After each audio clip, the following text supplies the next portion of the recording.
കിട്ടിയിട്ടുണ്ട്. അപ്പോൾ നമ്മളിന്നൊരു എരുന്ത് കറി ഉണ്ടാക്കാൻ പോവുകയാണ്. എരുന്ത് ഒരുപാട് നമ്മൾ കഴുകിയെടുത്തതാണ്. കഴുകിയിട്ട് നമ്മൾ മൺചട്ടിയിൽ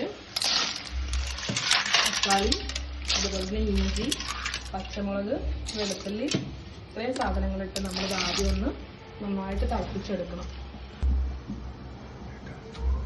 ആദ്യം നമ്മൾ കുറച്ച് പച്ചമുളക് ഇടുക, പിന്നെ വെളുത്തുള്ളി, ഇഞ്ചി, തക്കാളി ഇത്രയും സാധനങ്ങൾ ഇട്ടിട്ടാണ് നമ്മൾ ആദ്യം നന്നായിട്ടൊന്ന് തിളപ്പിക്കുന്നത്. വെള്ളം നമ്മൾ ഒഴിക്കുകയാണ്. ഇനി അടച്ച് വെച്ചിട്ട് നന്നായിട്ട് തിളച്ച് മറിയട്ടെ. നമ്മൾ എരുന്ത് നന്നായിട്ട് വെന്തിട്ടുണ്ട്. ഇനി നമ്മൾ ഇതിലേക്ക് ആവശ്യമായ പൊടികൾ നമ്മൾ ആഡ് ചെയ്ത് കൊടുക്കണം.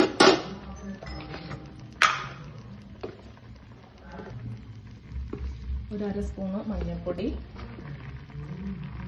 അതുപോലെ തന്നെ ഒരു 1.5 സ്പൂണ് മുളക് പൊടി, 1 സ്പൂണ് മല്ലിപ്പൊടി. അപ്പോൾ ഇത്രയും ചേർത്തിട്ട് നമ്മൾ ഒന്നുകൂടി ഇത് വേവിച്ചെടുക്കാനുണ്ട്.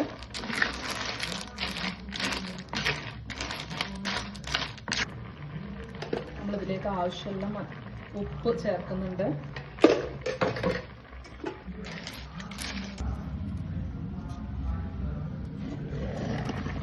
ഇനി നമ്മളിതിലേക്ക് തേങ്ങ ചേർക്കാൻ പോവാണ്.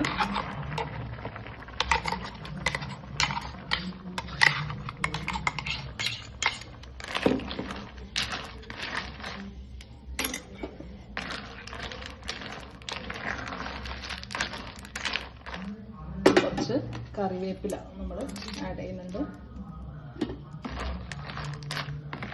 ഇനി നന്നായി തിളച്ച് വന്നതിന് ശേഷം നമ്മൾ ചെറിയ ഉള്ളിയിട്ടിട്ട് ഒന്ന് താളിച്ചൊഴിക്കണം.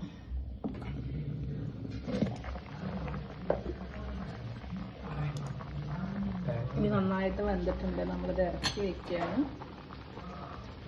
കറി വറുത്തിടാനുള്ള എണ്ണ നമ്മൾ ഒഴിക്കുകയാണ്. ഇനി നമുക്ക് ആവശ്യമുള്ള വെളുത്തുള്ളി, കറിവേപ്പില,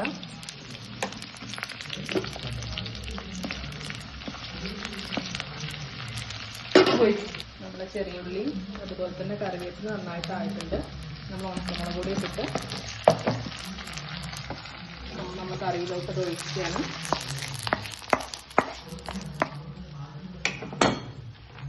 നമ്മൾ എരുന്ത് കറി റെഡി ആയിട്ടുണ്ട്. ഇനി ഒരു 10 മിനിറ്റ് നേരം ഇതവിടെ ഇരുന്നതിന് ശേഷം കഴിക്കാം. അങ്ങനെ നമ്മുടെ എരുന്ത് കറി റെഡി ആയിട്ടുണ്ട്. അപ്പോൾ നമ്മൾ ചോറിൻ്റെ കൂടെ അത് കഴിക്കാൻ പോവാണ്.